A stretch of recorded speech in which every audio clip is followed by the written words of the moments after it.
আগে আমাদের তো মনে করেন অপেক্ষার দিন আমরা গুনেছি, দীর্ঘ জুলুম নির্যাতন হামলার শিকার হয়ে আমরা অপেক্ষায় ছিলাম,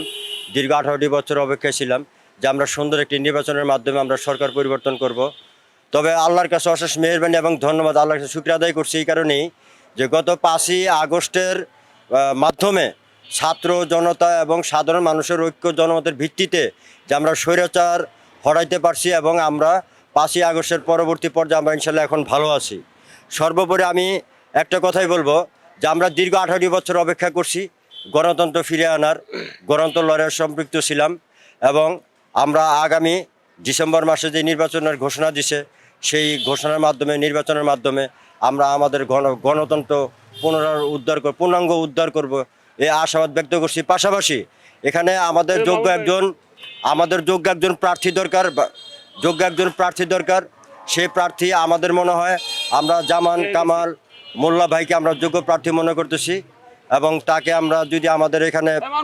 নমিনেশন দিয়ে আমাদেরকে ধন্য করেন তাহলে ইনশাল্লাহ আমরা বিএনপির প্রার্থী জামান কামাল মোল্লা ভাইকে বিপুল ভোটের মাধ্যমে আমরা বিজয় নিশ্চিত করব।